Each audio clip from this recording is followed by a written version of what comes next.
সৎসঙ্গ এমন একটা প্ল্যাটফর্ম, এটা চারটিখানি ব্যাপার না। 1295 সালে 30শে ভাদ্র ঠাকুর এসেছে। আজকে দুনিয়ায় কোটি কোটি মানুষ তার অনুসারী। অশেষ এবং বিশেষ হচ্ছে যজন যাজন ইষ্টপ্রীতি। কর্মফল কাউকে মাফ করবে না, আর কর্মকে সাহায্য করবে। আপনি হাঁটলে আপনাকে দেখে মানুষ স্তম্ভিত হয়ে দেখবে একবার।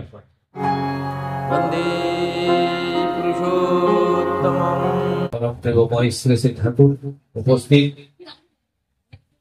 আবার শ্রদ্ধেয় সহপ্রতিনিধিক দেবতা পদর্য যাদব এবং ভক্তমণ্ডলী সকলকে প্রণাম জয়গুরু জানাচ্ছি। আমরা প্রতিদিনই বলি যেসব কথা ঠাকুরের বিশেষ একেবারে অশেষ এবং বিশেষ হচ্ছে যজন যাজন ইষ্টপ্রীতি। এই সাধারণ জিনিসটাই আমাদের নিপুত হচ্ছে না, পরিষ্কার হচ্ছে না।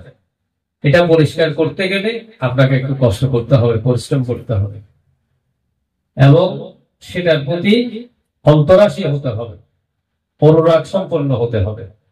না হলে কিন্তু এই কাজটা কখনোই হবে না। আর একেবারে বিসমিল্লাহ যদি কাজগুলি না হয়, বিসমিল্লাহ যদি গলত হয়ে যায়, তাহলে সবই তো গলত।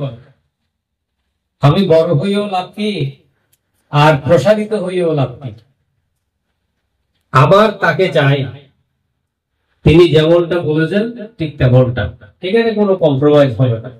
আনকন্ডিশন এবং সারেন্ডার যাকে বলে, শর্তহীন একেবারে আনুগত্যশীল হয়ে ঠাকুরের টাকা। তিনি যেরকম বলছে অল্প হোক আর বিস্তর হোক, যতটুকু পাই ততটুকু করব, তার বাইরে যাব না আমরা।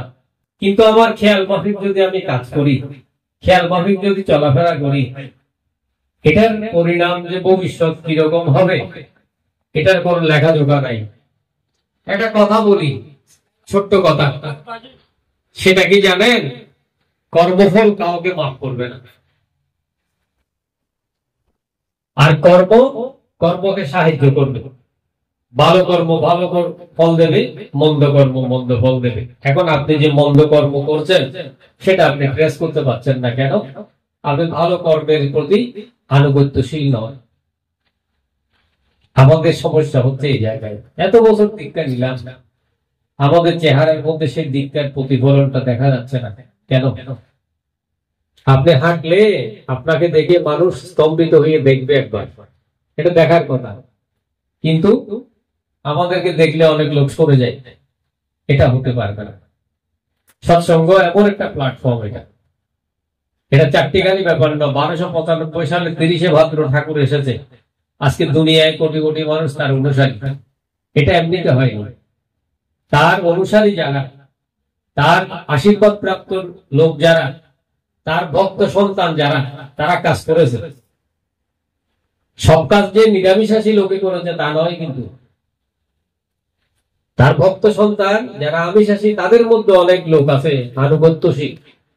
হয়তো পরিবেশ পরিস্থিতির কারণে তাকে সে পাল্টাতে পারেনি, কিন্তু সে কাজ করেছে বলে আজকে প্ল্যাটফর্মটা এখানে এসে দাঁড়িয়ে যায়। এখানে দাঁড়ানোর উদ্দেশ্য কি?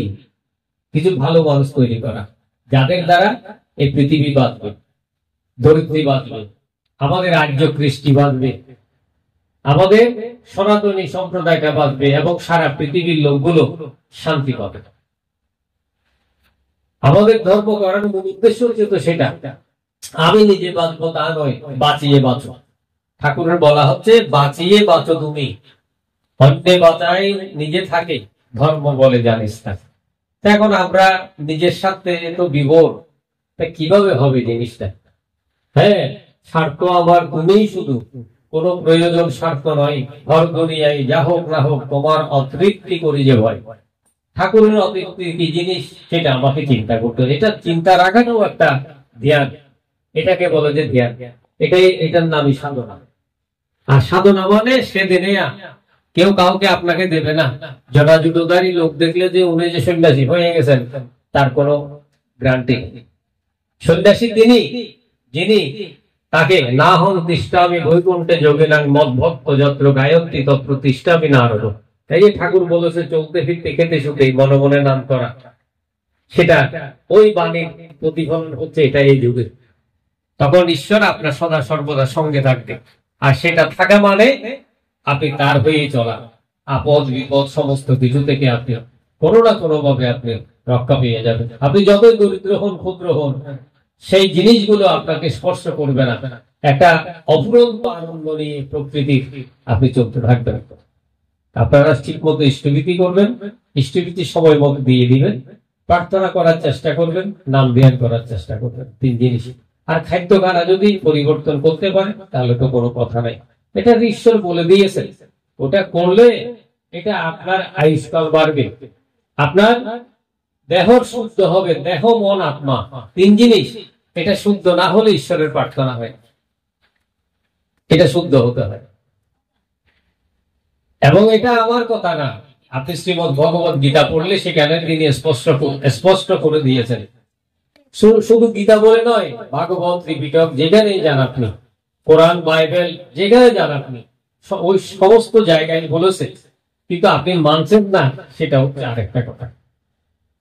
না মেনেও যে আপনি বেঁচে আছেন, এটার মিরাকেলিটি কি, এটা আপনি নিজেকে নিজে ট্রেস করেন। আমার বলা থেকে আপনি সংশোধন হতে পারবেন না কখনো।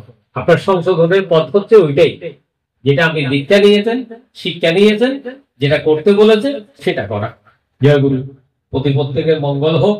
এবং আমার শ্রদ্ধেয় সুমনদা যে উদ্দেশ্যে সঙ্গ দান করেছেন, ঈশ্বর অন্তর্যামী, একাল সেকাল পরকাল সমস্ত কিছু তিনি জানেন। আমি যে আজকে এখানে প্রার্থনা করব সেটাও ওনার ইচ্ছা। আমি গত 1 মাস থেকে আমাদের এক গুরু ভাই বিদেশ থেকে আমাকে বলতেছে যে বাড়িতে গিয়ে একটু প্রার্থনা করে আসার জন্য।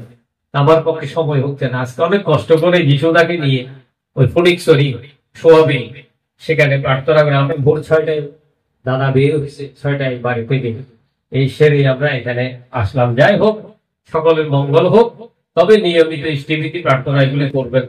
আপনাদের প্রত্যেকের জন্য ঠাকুরের শ্রীচরণে প্রার্থনা জানিয়ে আমার এই দিনকথা শেষ করছি। জয় গুরু। বন্দে পুরুষোত্তম।